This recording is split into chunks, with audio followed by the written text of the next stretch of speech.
열왕기상 11장. 솔로몬 왕은 외국 여자들을 좋아하였다. 이집트의 바로의 딸 말고도 모압 사람과 암몬 사람과 에돔 사람과 시돈 사람과 헷 사람에게서 많은 외국 여자를 후궁으로 맞아들였다. 주님께서 일찍이 이 여러 민족을 두고 이스라엘 자손에게 경고하신 일이었다. 너희는 그들과 결혼을 하고자 해서도 안 되고 그들이 청혼하여 오더라도 받아들여서는 안 된다. 분명히 그들은 너희의 마음을 그들이 믿는 신에게로 기울어지게 할 것이다 하고 말씀하셨다. 그런데도 솔로몬은 외국 여자들을 좋아하였으므로 마음을 돌리지 못하였다. 그는 자그마치 700명의 후궁과 300명의 첩을 두었는데 그 아내들이 그의 마음을 사로잡았다. 솔로몬이 늙으니 그 아내들이 솔로몬을 꾀워서 다른 신들을 따르게 하였다. 그래서 솔로몬은 자기의 주 하나님께 그의 아버지 다윗만큼은 완전하지 못하였다. 솔로몬이 시돈 사람의 여신 아스타롯과 암몬 사람의 우상 밀곰을 따라가서 주님 앞에서 악행을 하였다. 그의 아버지 다윗은 주님께 충성을 다하였으나 솔로몬은 그러하지 못하였다.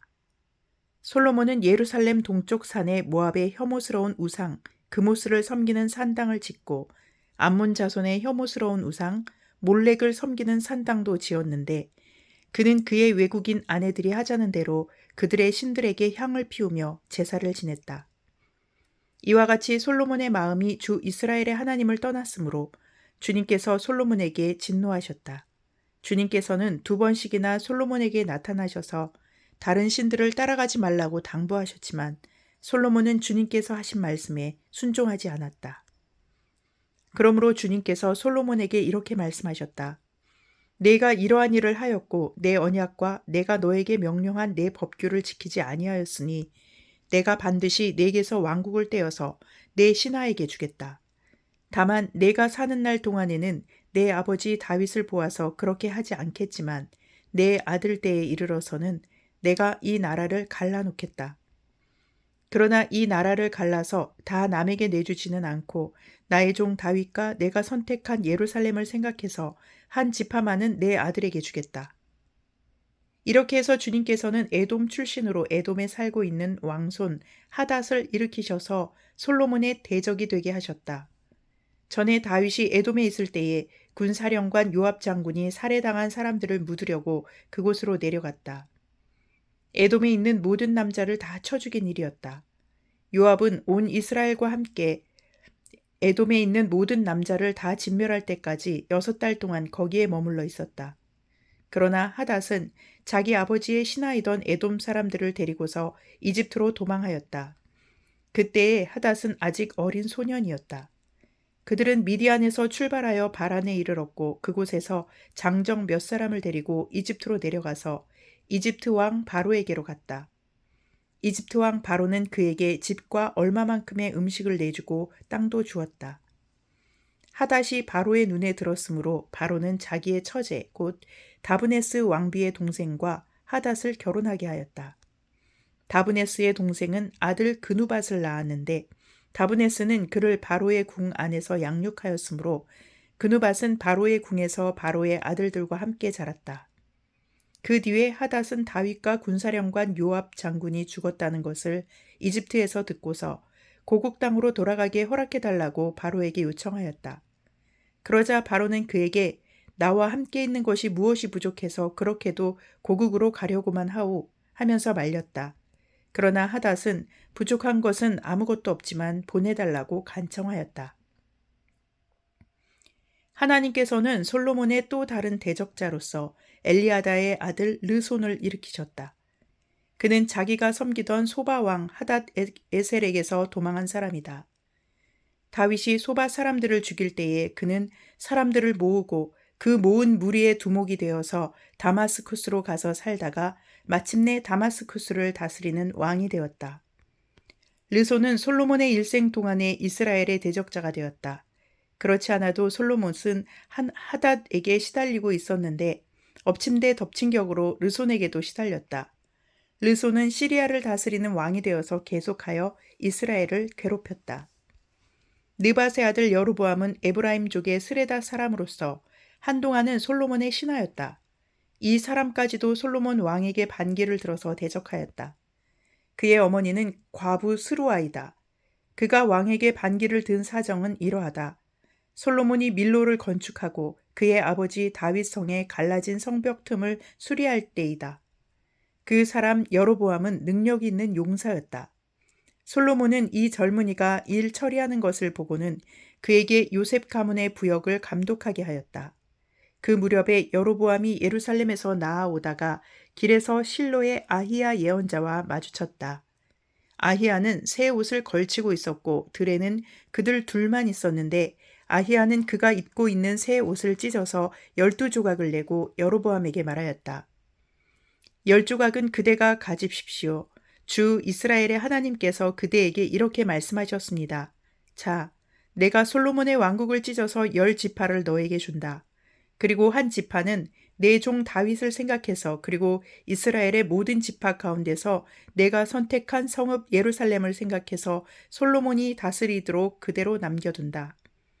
솔로몬은 나를 버리고 시돈 사람의 여신인 아스타롯과 모압의 신 그모스와 암몬 자손의 신 밀곰에게 절하며 그의 아버지 다윗과는 달리 내 앞에서 바르게 살지도 않고 법도와 율례를 지키지도 않았지만 내가 택한 나의 종 다윗이 내 명령과 법규를 지킨 것을 생각해서 솔로몬이 살아있는 동안에는 그 온 왕국을 그의 손에서 빼앗지 아니하고 그가 계속해서 통치하도록 할 것이다. 그렇지만 그의 아들 때에 가서는 내가 그 나라를 빼앗아서 그 가운데서 10지파를 너에게 주고 한 지파는 솔로몬의 아들에게 주어서 다스리게 할 것이다. 그러면 그가 내 이름을 기리도록 내가 선택한 도성 예루살렘에서 다스릴 것이고 내 종 다윗에게 준 불씨가 꺼지지 않을 것이다. 여로보암아, 내가 너를 이스라엘의 왕으로 삼겠다. 너는 내가 원하는 모든 지역을 다스리실 것이다. 내가 나의 종 다윗이 한 것과 같이 내가 명령한 모든 것을 다스리고 내가 가르친 대로 살며 내 율례와 명령을 지켜서 내가 보는 앞에서 바르게 살면 내가 너와 함께 있을 것이며 내가 다윗 왕조를 견고하게 세운 것 같이 내 왕조도 견고하게 세워서 이스라엘을 너에게 맡기겠다. 솔로몬이 지은 죄 때문에 내가 다윗 자손에게 이러한 형벌을 줄 것이지만 항상 그러하지는 않을 것이다. 솔로몬이 여로보암을 죽이려고 하니 여로보암은 일어나서 이집트 왕 시삭에게로 도망하여 솔로몬이 죽을 때까지 이집트에 머물러 있었다. 솔로몬의 나머지 행적과 그가 한 모든 일과 그의 지혜는 모두 솔로몬 왕의 실록에 기록되어 있다. 솔로몬은 예루살렘에서 40년 동안 온 이스라엘을 다스렸다. 솔로몬은 죽어서 그의 아버지 다윗의 성에 묻혔다. 그의 아들 르호보암이 그의 뒤를 이어 왕이 되었다. 열왕기상 12장. 온 이스라엘이 르호보암을 왕으로 세우려고 세겜에 모였으므로 르호보암도 세겜으로 갔다. 느밧의 아들 여로보암도 이 소문을 들었다. 그때에 그는 솔로몬 왕을 피하여 이집트로 가서 있었다. 이집트에서 사람들이 여로보암을 불러내니 그가 이스라엘의 모든 회중과 함께 르호보암에게로 가서 이렇게 말하였다. 임금님의 아버지께서는 우리에게 무거운 멍에를 메우셨습니다. 이제 임금님께서는 임금님의 아버지께서 우리에게 지워주신 중노동과 그가 우리에게 메워주신 이 무거운 멍에를 가볍게 해주십시오. 그러면 우리가 임금님을 섬기겠습니다. 르호보암이 그들에게 말하였다. 돌아갔다가 사흘 뒤에 나에게로 다시 오도록 하시오. 이 말을 듣고서 백성들은 돌아갔다. 르호보암 왕은 부왕 솔로몬이 살아있을 때에 부왕을 섬긴 원로들과 상의하였다. 이 백성에게 어떤 대답을 해야 할지 경들의 충고를 듣고 싶소. 그들은 르호보암에게 이렇게 대답하였다. 임금님께서 이 백성의 종이 되셔서 그들을 섬기려고 하시면 또 그들이 요구한 것을 들어주시겠다고 좋은 말로 대답해 주시면 이 백성은 평생 임금님의 종이 될 것입니다. 원로들이 이렇게 충고하였지만 그는 원로들의 충고를 무시하고 자기와 함께 자란 자기를 받드는 젊은 신하들과 의논하면서 그들에게 물었다. 백성들이 나에게 부왕께서 메워주신 멍에를 가볍게 하여 달라고 요청하고 있소. 이 백성에게 내가 어떤 말로 대답하여야 할지 그들의 충고를 듣고 싶소. 왕과 함께 자란 젊은 신하들이 그에게 말하였다. 이 백성은 임금님의 아버지께서 그들에게 메우신 무거운 멍에를 가볍게 해달라고 임금님께 요청하였습니다. 그러나 임금님께서는 이 백성에게 이렇게 말씀하십시오. 내 새끼 손가락 하나가 내 아버지의 허리보다 굵다. 내 아버지가 너희에게 무거운 멍에를 메웠다. 그러나 나는 이제 너희에게 그것보다 더 무거운 멍에를 메우겠다. 내 아버지는 너희를 가주 채찍으로 매질하였지만 나는 너희를 쇠 채찍으로 치겠다 하고 말씀하십시오. 왕이 백성에게 사흘 뒤에 다시 오라고 하였으므로 여로보암과 온 백성은 사흘째 되는 날에 르호보암 앞에 나아왔다. 왕은 원로들의 충고는 무시하고 백성에게 가혹한 말로 대답하였다. 그는 젊은이들의 충고대로 백성에게 말하였다. 내 아버지가 당신들에게 무거운 멍에를 메웠소. 그러나 나는 이제 그것보다 더 무거운 멍에를 당신들에게 메우겠소. 내 아버지는 당신들을 가주 채찍으로 매질하였지만 나는 당신들을 쇠 채찍으로 치겠소. 왕이 이렇게 백성의 요구를 들어주지 않은 것은 주님께서 이를 그렇게 뒤틀리게 하셨기 때문이다.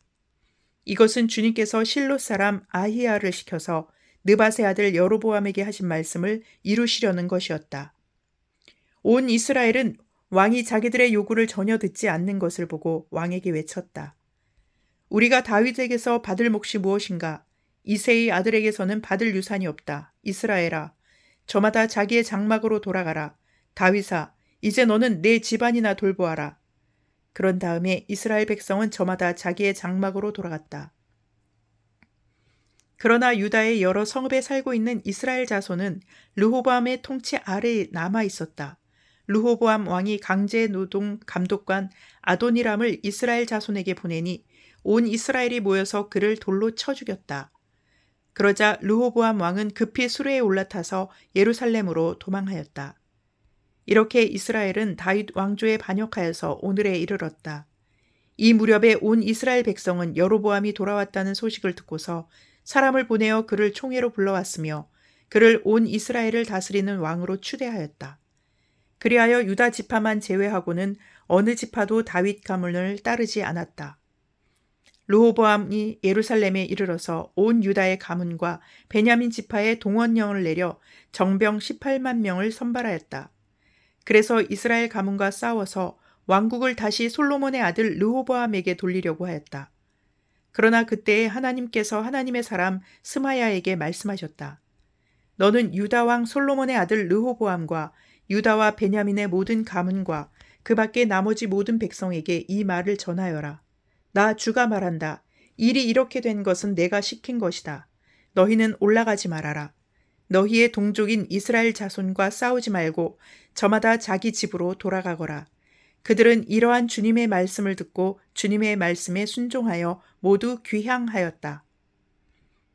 여로보암이 에브라임의 산지에 있는 세겜성을 도성으로 삼고 얼마 동안 거기에서 살다가 분우엘 성을 세우고 그리로 도성을 옮겼다. 그런데 여로보암의 마음에 잘못하면 왕국이 다시 다윗 가문으로 돌아갈지도 모른다는 생각이 들었다. 이 백성이 예루살렘에 있는 주님의 성전으로 제사를 드리려고 올라갔다가 그들의 마음이 그들의 옛 주인인 유다 왕 르호보암에게로 돌아가게 되는 날이면 그들이 자기를 죽이고 유다 왕 르호보암에게 돌아갈지도 모른다는 생각이 들었다. 왕은 국리를 한 끝에 금송아지 상 2개를 만들었다. 그리고 백성에게 이렇게 말하였다. 예루살렘으로 올라가는 일은 너희에게는 너무 번거로운 일이다. 이스라엘 백성들아, 너희를 이집트에서 구해주신 신이 여기에 있다. 그리고 그는 금송아지 상 2개를 하나는 베델에 두고 다른 하나는 단에 두었다. 그런데 이 일은 이스라엘 안에서 죄가 되었다. 백성들은 저 멀리 단까지 가서 거기에 있는 그 한 송아지를 섬겼다. 여로보암은 또 여러 높은 곳에 산당들을 짓고 레위 자손이 아닌 일반 백성 가운데서 제사장을 임명하여 세웠다. 여로보암은 유다에서 행하는 절기와 비슷하게 하여 8째 달 보름날을 절기로 정하고 베델에다 세운 제단에서 그가 만든 송아지들에게 제사를 드렸으며 그가 만든 베델의 산당에서 제사를 집행할 제사장들도 임명하였다. 왕은 자기 마음대로 정한 8째 달 보름날에 베델에 세운 제단에서 제사를 드렸다. 그는 이스라엘 자손이 지켜야 할 절기를 이렇게 제정하고 자기도 그 제단에 분향을 하려고 올라갔다. 시편 119편 129절. 주님의 증거가 너무 놀라워서 내가 그것을 지킵니다. 주님의 말씀을 열면 거기에서 빛이 비치어 우둔한 사람도 깨닫게 합니다. 내가 주님의 계명을 사모함으로 입을 벌리고 헐떡입니다. 주님의 이름을 사랑하는 사람에게 하시듯이 주님의 얼굴을 내게로 돌리셔서 나에게 은혜를 베풀어 주십시오. 내 걸음걸이를 주님의 말씀에 굳게 세우시고 어떠한 불의도 나를 지배하지 못하게 해 주십시오. 사람들의 억압에서 나를 건져 주십시오. 그러시면 내가 주님의 법도를 지키겠습니다. 주님의 종에게 주님의 밝은 얼굴을 보여주시고 주님의 율례들을 내게 가르쳐 주십시오. 사람들이 주님의 법을 지키지 않으니 내 눈에서 눈물이 시냇물처럼 흘러내립니다.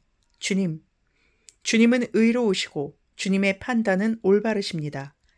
주님께서 세우신 증거는 의로우시며 참으로 진실하십니다. 내 원수들이 주님의 말씀을 잊어버리니 내 열정이 나를 불사릅니다. 주님의 말씀은 정련되어 참으로 순수함으로 주님의 종이 그 말씀을 사랑합니다. 내가 미천하여 멸시는 당하지만 주님의 법도만은 잊지 않았습니다. 주님의 의는 영원하고 주님의 법은 진실합니다. 재난과 고통이 내게 닥쳐도 주님의 계명은 내 기쁨입니다. 주님의 증거는 언제나 의로우시니 그것으로 나를 깨우쳐 주시고 이 몸이 활력을 얻게 해 주십시오. 온 마음을 다하여 부르짖으니 주님, 나에게 응답하여 주십시오. 내가 주님의 율례들을 굳게 지키겠습니다. 내가 주님을 불렀으니 나를 구원하여 주십시오. 내가 주님의 증거를 지키겠습니다. 주님의 말씀을 갈망하여 날이 밝기도 전에 일어나서 울부짖으며 주님의 말씀을 묵상하다가 뜬 눈으로 밤을 지새웁니다. 주님의 인자하심을 따라 내 간구를 들어주십시오. 주님의 규례를 따라 나를 살려주십시오. 악을 따르는 자가 가까이 왔습니다. 그들은 주님의 법과 거리가 먼 자들입니다. 그러나 주님께서 나에게 가까이 계시니 주님의 계명은 모두 다 진실합니다. 주님께서 영원한 증거를 주셨습니다. 나는 그 증거를 오래전부터 잘 알고 있었습니다. 내가 주님의 법을 어기지 않았으니 내 고난을 보시고 나를 건져 주십시오. 아멘.